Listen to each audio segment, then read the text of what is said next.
Welcome back to the What Are You Made Of podcast with Mike C-Roc. So glad to have you here. Thank you very much for your listenership. Thank you for your support of the Waymo movement. For those of you joining us for the first time, Waymo stands for What Are You Made Of? It's all about a movement I started. Basically, how I talk to myself a lot. I like to talk to myself, positive self-talk. What are you made of, man? When you're going through something tough, I'm built for this. I got this. All kinds of things like that go through my head. What are you made of? Just stuck when I started the movement. And it's all about turning setbacks, negativity, anything that can appear negative into rocket fuel for your future. And once you can wrap your head around this concept, your life's never the same, because anything you come across, you're dealing with a training session for your future, and you're being provided fuel to explode. So I'm very thankful for today. We have Brad Lambert, my guest, on today. Brad is a producer, talent manager, and international speaker in Los Angeles. Since his time with Robert Downey Jr. and Warner Brothers, yes, I said Robert Downey Jr., my boy Iron Man, where he won 3 CLIO awards during his tenure at the studio: Fantastic Beasts and Where to Find Them, the Lego Batman movie, Kong, Skull Island, all awesome movies. He has been independently working with the top brands, studios, celebrities, artists, and professionals in the industry. Prominent collaboration partners include Walt Disney Studios, Marvel Studios, Warner Brothers Pictures, Sony Pictures, Universal Pictures, Gary Vaynerchuk, and more.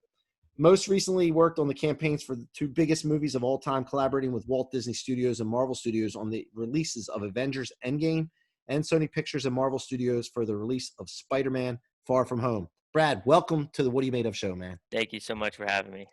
Hey, man, listen, I appreciate having you. We had a chat the other day. We connected on Instagram like I do with so many people.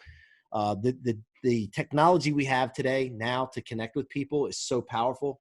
And I'm thankful that you reached out or answered my reach out and connected with me. And I enjoyed our conversation so much that I wanted to invite you on the show to share your story. So I appreciate that, man. Yeah, I appreciate you reaching out. That's what this is all about, connecting with others and seeing how we can win together. Yeah, man. And look, here's the thing. So this show is all about what you're made of, right? And that's the question we always start with. So, Brad, what are you made of, man? Man, I'd like to think I'm resilient, as well as resilient. I don't give up easily. Very patient and passionate. Love it. Those are some characteristics. Now I want to get in a little deeper than that, man. I want to find out what you're made of as far as experiences that you've been through, Sure. setbacks, hurdles, times you felt like giving up. Like, what are those things that have developed you into where you are today, where you've been, and all that? I think from me being a teenager, I've always set outrageously high goals for myself. I've always swung for the fence, if you will, in every aspect of my life. So with that comes a lot of failures, a lot of setbacks, because when you're going for the big pot, if you will, and swinging for the fence, there are times where you fall short and you miss completely. So that's something where I've had a lot of experience with not reaching my goals or falling short. And that builds a toughness and a mental toughness that allows you to keep pressing forward, because I certainly wouldn't be where I am today, and I wouldn't be able to go where I'm going if I had quit. But I'm thankful for all those setbacks and quote unquote failures, lessons rather, that have allowed me to get where I am and where I'm going for sure. Now, what I read, a lot of people would be tickled to death to even get to the point where they get to work with some of the studios you've worked with, the companies, and Robert Downey Jr., who's a great person, but not only that, a brand, right? Yeah. So where do you go from here? Like now I want to talk to you, I want to get to how you got there, but where do you go, like after you've done those kind of things that a lot of people would look to and be like, man, this is Yeah. awesome. I would love to get to that point. Where do you go from here? I mean, me personally, it goes back to what I said earlier. It's continuing on with the passions, right? So I've been very lucky and very blessed to work with who I've worked with and done the things I've done thus far. But in my mind, I'm just getting started. There's so much more that I want to do, and that's by no means coming from a ego standpoint whatsoever. This is me. I'm never satisfied, and that's something that keeps me going, because I don't want to get complacent and get settled in a mindset of like, oh, I've done all this really cool, amazing stuff. I can just sit back and cool it. Because you being an entrepreneur or me being an entrepreneur, if we take a minute off, um, that sets us back big time. So for me, I got to consistently embrace, cherish, and appreciate my wins, and then move on. But as you can see by the stuff behind me, there are constant reminders for the things that I've done that motivate me even further. This isn't look how awesome I am. It's look at what you've done so far. Keep going. So that pushes me to kind of raise the stakes a little bit, kind of even move the fence further back, to try to challenge myself and move things along. So, I was able to come from the East Coast where I spent most of my time in the sports industry, working with professional athletes and sports teams and agencies. And then I wanted to chase my passions out here in Hollywood, film, entertainment, music, TV, huge elements of who I am as a person, what I enjoy listening to and watching and whatnot. So for me, it was coming out here and adding whatever value I can around the things I'm passionate about, big or small. Value is value. So if you can implement that around the things you're passionate about, you will be successful. It may not happen overnight, but if you're consistently adding value to things and to people, you will always get that phone call. Now, and also those things show you what you accomplished to provide confidence to you as well, right? Oh, sure. Because Yeah. confidence is so important. That's why a lot of people don't go after their dreams. We talked about this today in a sales meeting, actually a company meeting that I had with my team. Why do people not go after success? Why do people not go after sales? Why do people not go after things that could better their lives? And Yeah. I just asked my team that, and I let them give us some feedback. And a lot of it was the responsibility that comes along with success or stepping up to the next level. And the Yeah. other one was worrying about basically what other people think, and Sure. having other people around them that they're afraid that when they go to a certain level, they're not going to feel comfortable around the people that they're surrounded with and Sure. how those people are going to view them. Yeah. And so it's kind of scary thinking about going up and having a new network of people around you. And it can be kind of harsh. So that was kept people behind. But so as you've gone through some of the things you've gone through, have you noticed that with your surrounded people? Yeah, I'm also very particular with who I surround myself with. I really strive to surround myself with people who I admire and who inspire me. They don't have to be super famous. They just have to be good people who work their ass off, in whatever field they're in. So they could literally be a musician. They could be an artist, a graphic artist. It doesn't matter the aesthetics of that. What really matters is what's inside for me. So my closest circle are people I've known for decades, literally. Everybody else, I'm grateful to have them in my life, but I care how they perceive me. But at the end of the day, I focus on what I'm doing. So, like, I'm not afraid to fail, because if I don't put myself out there and go after these big goals, I'm never going to achieve them. Right. And for Right. me, a lot of my internal happiness comes from the work that I do, the people I impact, my purpose, and the path that I've chosen. So, I'm the happiest I've ever been. But my life has also been the most difficult it's ever been. And I think there's a correlation to that. So, when you hear people like Gary Vee and Tom Bilyeu and Lewis House, all those guys talking about, going after what you love, and really trying to make that a part of your life and not settling. There's so many unhappy people in the world, and to me, that's just fascinating. It drives me crazy because I mean, your story, like, you literally was like, enough, I'm going to do my own thing, you know, and that's what makes you happy. And I commend you for that, because a lot of people will just take the easy approach, set back, and really make excuses as to why they can't do XYZ. And to be honest, if I did that, I wouldn't be sitting here Yeah. today. Yeah. um And they let people around them mold them. yeah. Like for example, when you started working with some of these big brands, did you have, like you said, your circle is people that you've known for decades. However, those types of people sometimes are the ones that get envious or start to Sure. hate or what have you. Did you Yep. have some of that as you were going into different? I mean, little bits and pieces, but I think those sentiments are easily seen if you're really paying Mhm. attention. So I really pay attention to who's around me, because that energy, that nastiness in a way can really impact you personally and professionally. So if I come across that, I definitely deal with it quickly. But off of that topic, I was at North Carolina State University speaking about a year and a half ago, maybe 2 years ago. And I was speaking with this college student, young professional, really bright guy, talking about how he wanted to own a gym and do his own thing and train people and just do what he loves. And he was telling me how his teammates were basically like, dude, like, you're a sports management major, like that, like, what do you, and I literally, you need to find new friends without hesitation. That is the response. Cut them off and move on. Yep. Because I don't care how long you've known these people, but if they're pushing that kind of energy at you and basically telling you to your face it's never going to happen, or you're on a pipe dream, then like, what are you doing? Like, Right. literally get them out of your life. It's not worth it. You can find new friends. Yep. There are billions of people in the world, Yep. and you don't need to have a shit ton of friends to be happy and successful. I literally can count on one hand the closest friends I have, and I'm totally cool with that. Yep. I don't need like numbers. It's what do they say, right? Quality over quantity. So Yeah. I mean, it's pretty self-explanatory. Yeah, well, yeah, that's true. I agree with that.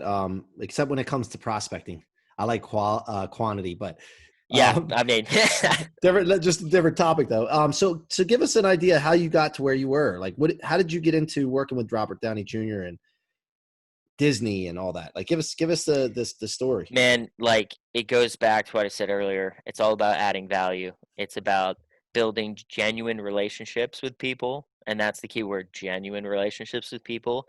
That's entering into relationships with people genuinely, not looking for anything in return, and adding whatever value you can to their lives.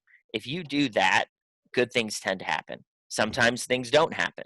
But if you always go at that route with that mindset, like, I just want to have a relationship with this person, have them in my life because of whatever reason. They make you laugh, they make you happy, they make you laugh, cry, like whatever. Right. There are reasons, like, oh, I like this person because they're a Steeler fan like me. I want them part of my life. Or I like this person. Whoa, dude, be careful, man. I got a lot of listeners that are Ravens fans. Be careful. Nobody's perfect, but I won't hold it against you.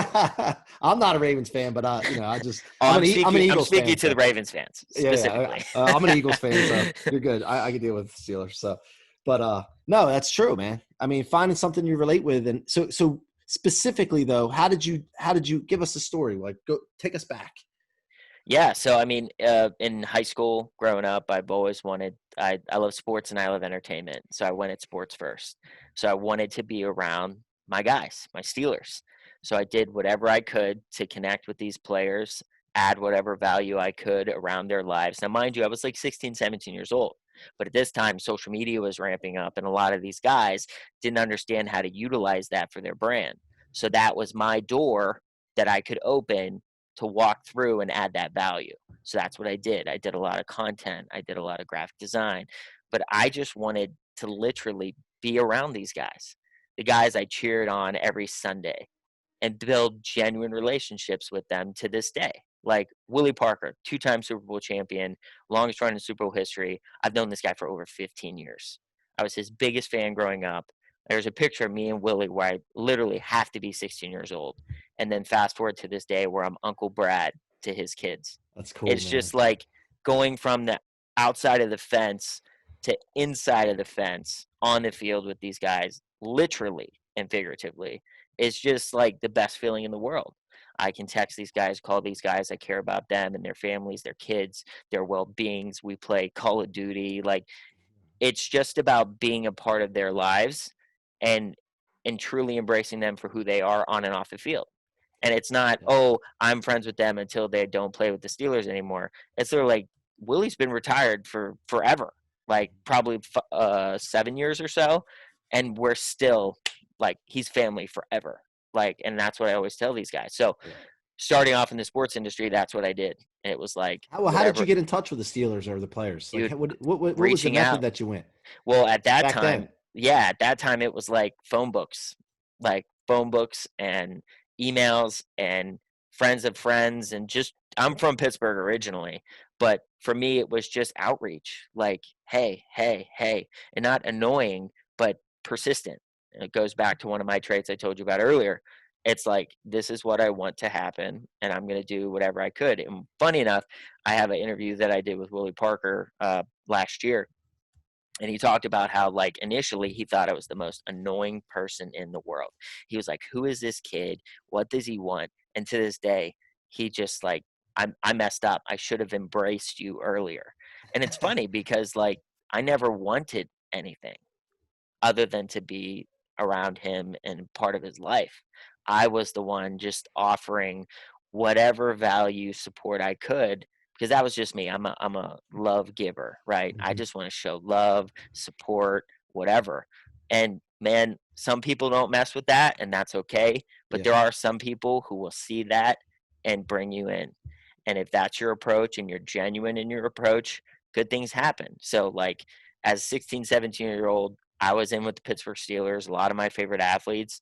And when you're in with a certain crew, you meet more players, and then you go coaches, and then the Rooneys. Like, it's been a wild ride. I've been around that team since like '05.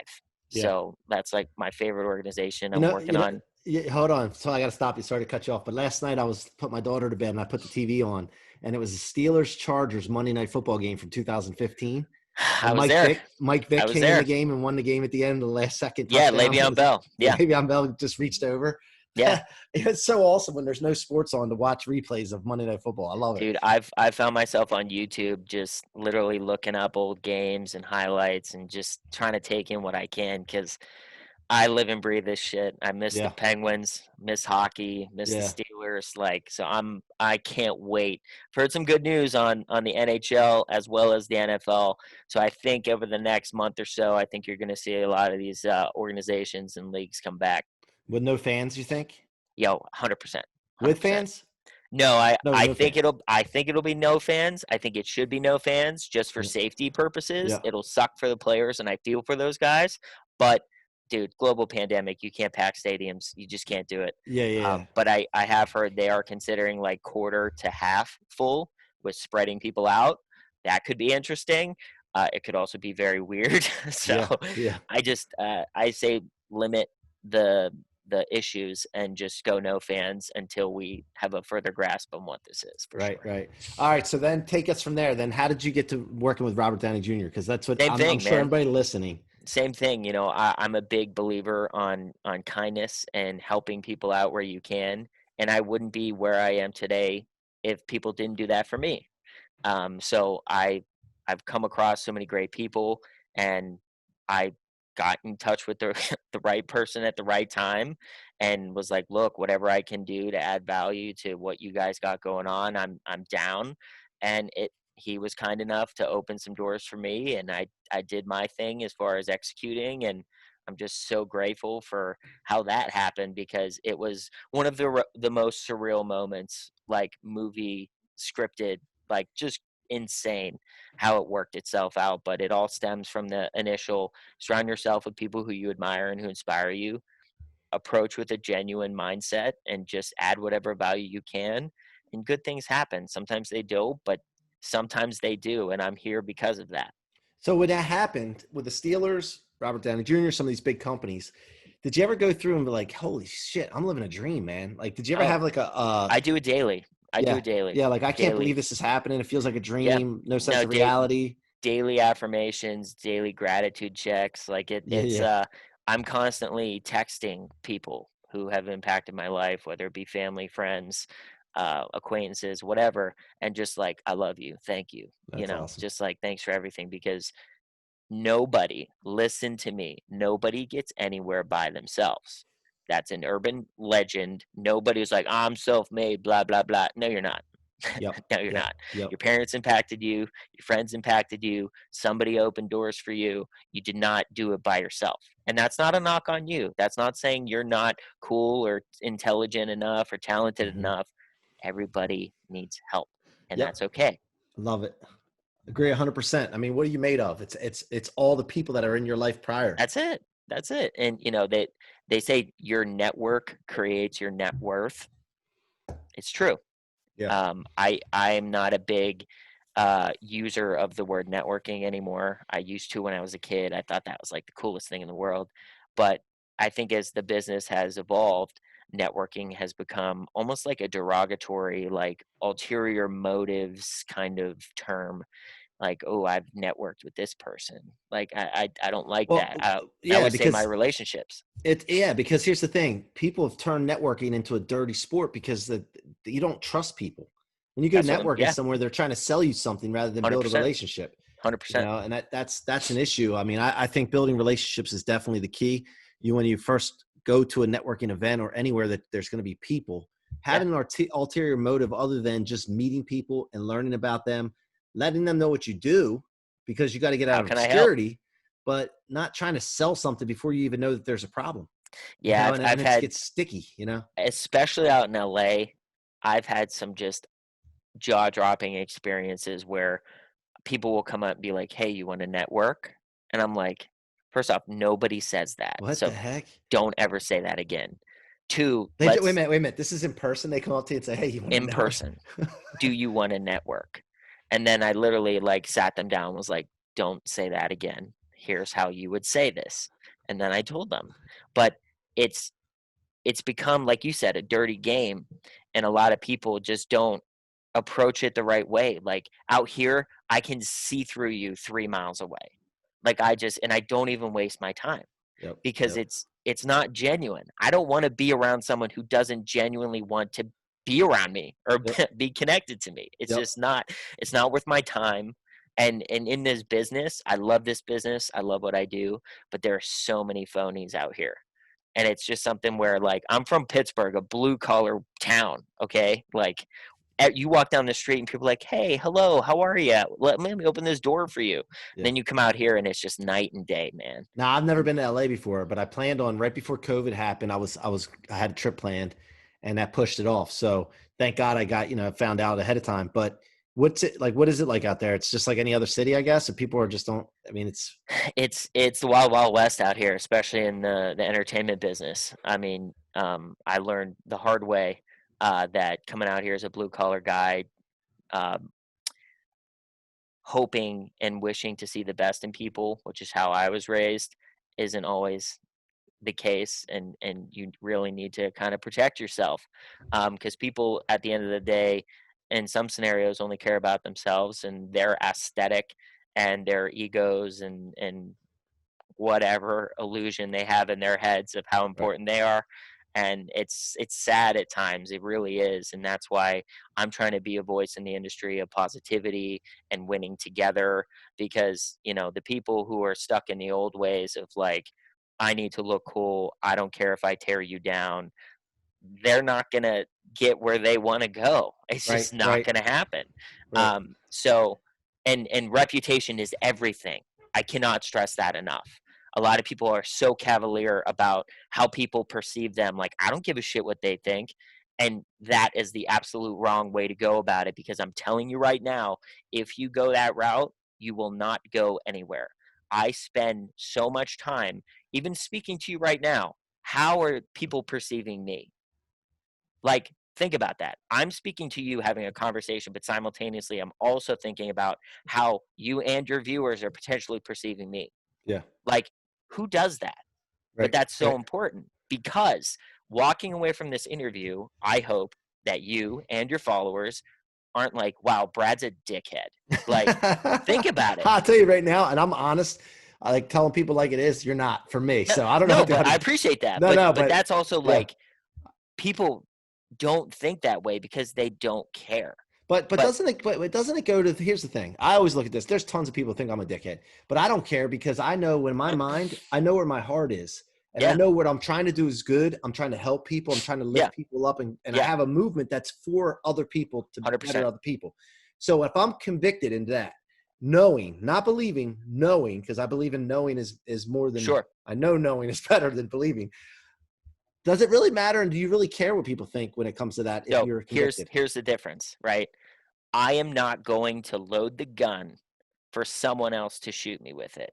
Right. Meaning, I'm not going to disrespect you intentionally. Yeah. I'm Yeah. not going to treat you like shit intentionally. I'm not going to give you things to then use against me to say, Brad's a jerk. He's not a good guy, blah, blah, blah, blah, blah. It's Right. not going to happen. Right. Intentionally, I will not do that. I'm Right. human. I make mistakes, but I try so hard to not do that, Yeah. right? Yeah. So that's the difference, right? Right. Right.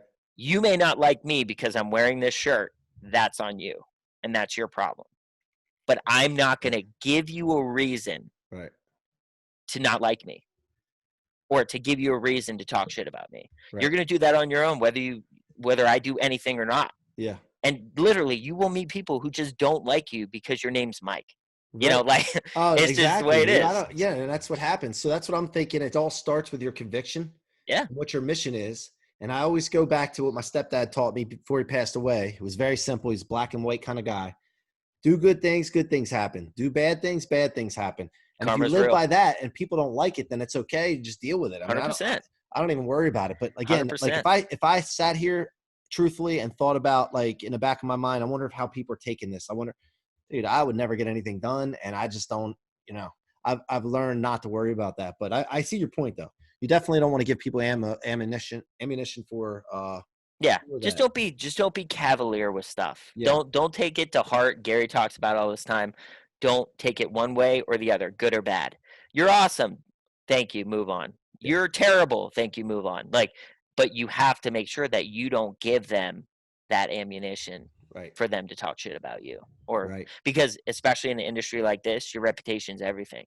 Now, Like we, so that's in LA, and then in the sports world, it's the same way, right? Because like yeah, these guys are all connected. They'll talk. yeah, entertainment as a Yeah. whole, Yeah. music, sports, gaming, film, TV. I mean, they're all connected.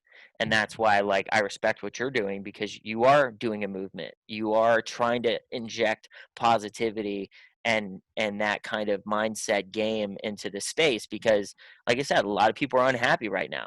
I'm 31 years old, okay? I'm still very much growing and getting better and trying to establish myself in this crazy world as well as this industry. But I'm continuing on that path every single day to add whatever value I can to whoever cares, right? Right. So that on social media, people DM me from, they could be young professionals or college students who are like, hey, could I ask you a few questions? Half the time, most of the time, I give them my number, my personal number, and they jump on the phone with me, and I'll stay on the phone with them for 2 hours answering whatever questions they can because I was once in college. I Mm-hmm. wish I had someone who I admired or looked up to who took the time to talk to me, and I Yeah, did. and Brad's also, it's when you have the opportunity to do that. There may become a time and a stage where you just don't have the time, Very true. and so while you have the time, people don't look at it this way. No, It's a situation where when you can respond to your social media feed and comments and likes and all that, do it 100%. Yeah. till you can't, and then you probably should get an assistant to help out with it. Yeah, and But my big thing too is like people don't understand the impact that has on people. People want to know that they've been seen or heard, right?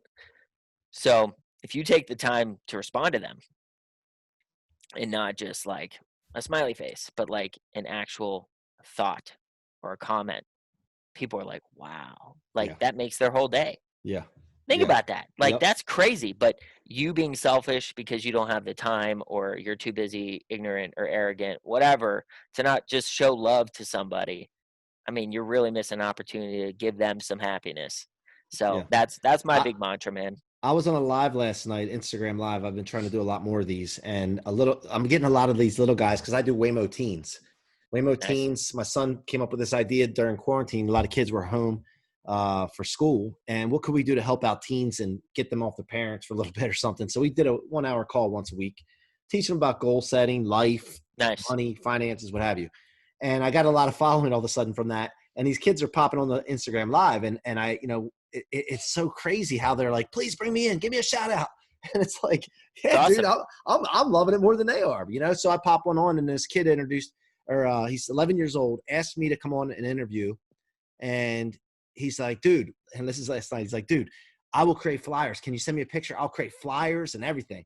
And what he's calling flyers is like a digital Yeah. graphic, right? Yeah. And I'm thinking he's going to do really fly, but he sent me over and he's like, put it up there for next week, 3 p.m. So, dude, I don't have any idea what kind of audience he has. I don't care. But if it makes this little guy feel awesome, dude, it That's made it. me feel better than probably made him feel, though. And So guess what? it's You awesome. got a cool graphic out of it too. Yeah, So yeah. like 11-year-old regardless of kid, 11-year-old that's what I'm kid makes a saying. graphic. It's sick. Like, hey, that kid is gonna go places. I promise you. Yep. Just from that work ethic and the balls to like Yep. reach out to you and be like, yo, let me do this for you. Like props to that guy because Yeah. that's the kind of mindset that'll just take him places. I promise you.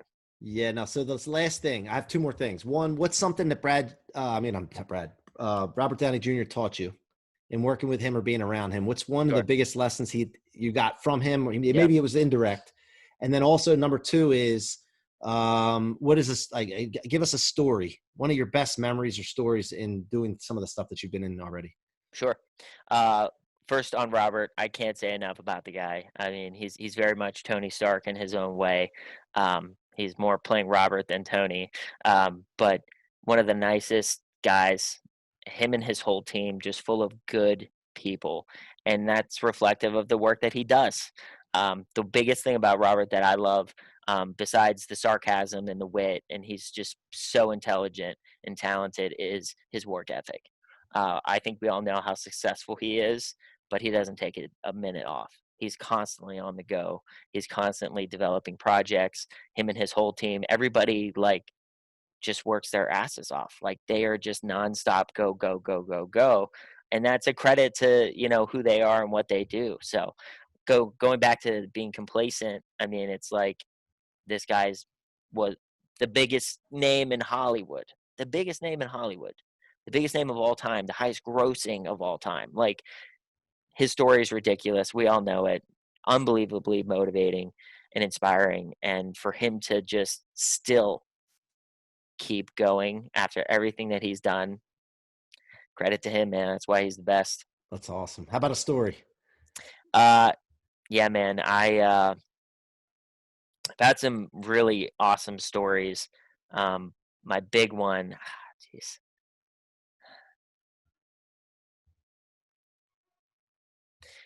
Okay. So I spoke at NC State University, as I told you, and I'm up on stage talking about um, kindness and adding value where you can. And if you can do something nice for somebody else, just do it. And a few days after, this girl who was there reached out to me on Instagram and was like, hey, what you said really resonated with me. So here I am doing what you told me to do. I'm like, okay, what's up? She's like, well, I have a friend. He's a 3-time cancer survivor. He's studying to be a director at Belmont University. And I think he would just get a kick out of talking to you. Would you talk to him? And I was like, of course. Like, Who duh. am I? Yeah, like whatever. Of course. I was on the phone with the kid for 3 hours. He had the most outrageous story I've ever heard. Cancer 3 times in the first 10 years of his life. Think about that. Like, Jeez. kid is tough. So, still humble, kind, just like great kid. So we built a really great relationship after that. I became like a older brother, mentor, friend to him, and he's just a great guy, and I'm grateful to have him in my life. And we bonded because he's a big Marvel fan, so we nerded out all the time talking about all the Avengers films and the MCU and Spider-Man and all this stuff, and getting to know him. 8 months into our friendship, I reached out. I'm like, what's going on? What's next? What do you need? He's like, hey man, I got to get an internship to graduate, and then I'm done. And I'm like, oh, cool. So I made a few phone calls, and I pulled some on some of my relationships, and with the help of others and everybody kind of coming together collectively, this kid got an internship with Robert Downey Jr. for the summer. Oh, sick, man. So that was a That's really awesome. cool full circle for me working with Robert to kind of open the door for somebody else. And like I said, a lot of people were involved to make that happen, and I'm grateful for them as well to do something nice for somebody else. And the kid moved out here to LA for the summer and interned with Downey, and he very much had his own Peter Parker internship, Stark internship. So he was living the dream. And but that was just phase one of my master plan. I had to get him to LA because phase two, knowing this kid's story, I found out that he obviously had a hard go, cancer 3 times in his first 10 years of his life. Not only that, but he was supposed to die each time. Like, they were like, "Experimental treatment, you're gonna die probably, or you'll miraculously survive." And he beat it all 3 times. But the big source of happiness for this kid during this time was not money, was not fame, was not Gucci bags. It was Spider-Man. Watching Tobey Maguire Spider-Man films brought this kid so much happiness. To this day, he's Yeah. like the biggest Spider-Man fan I've ever Love met it. in my life. So I surprised the kid, and I took him to the world premiere of Spider-Man: Far From Home. What? Oh man, that's And great. I But didn't just tell him. I didn't just say, "Hey, you're going." I am super extra, and I wanted this to be so special that I told him. At the time, I was working with Sony on the campaign for the marketing campaign for the release of Far From Home. So I told him that I spoke with Sony and they wanted me to do a reaction video to some exclusive, never before seen footage of Spider-Man: Far From Home. And I was like, "I got this kid. He would love to see it. Would you mind if he watched it with me?" And they were like, "Of course not. Go right ahead." So I rented out this theater room and we sit down to watch this exclusive trailer. Funny thing is, all of it was bullshit. None of it was real. So I sit down in this theater room and we're playing this trailer that me and my team cooked up. None of it was real. It was all old footage. About 15 seconds into the trailer, I get a phone call. I'm like, "I got to take this, but you sit here and watch this and I'll be back after and we'll run it again." He said, "Go, go, go, go, go." So I leave the room on a phone call, not real. So he's now isolated by himself in this room watching this exclusive trailer. And 15 seconds go by and the trailer glitches out to nothing, like it broke. And he's like looking around, like, "What the hell is going on?" The camera pans down from the sky to trees to a building to me walking out of a building. Now, mind you, I just left the room. Now I'm on the screen in front of him. So he's just like, "What the fuck is going on?" it's awesome. So I'm walking towards the camera. I'm like, "Mateo, what are you doing, man? A reaction video footage from Spider-Man: Far From Home?"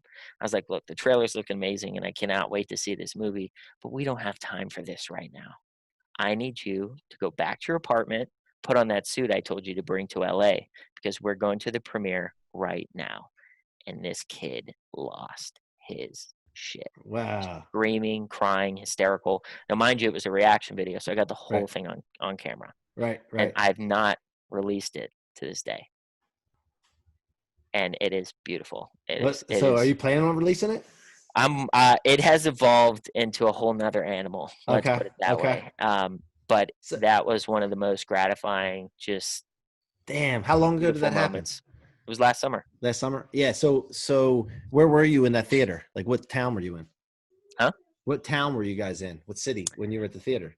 Oh, In it LA? was like a private theater, and it was in Burbank In in Burbank. LA. Okay. Yeah, Gotcha. Gotcha. yeah. Yeah, that's awesome, man. That's So so awesome. he got to walk the carpet, go to the after party, the whole nine. Oh And man. that's the biggest thing about, like, I get to do all these really cool things. I'm so grateful for them, but sharing them with other people, whether it be taking my sister with me on something that we Yeah. both enjoy, and seeing her interact with Brie Larson at the Captain Marvel premiere is something that I'll never forget. That's sick, man. That's great. And Mateo meeting J.K.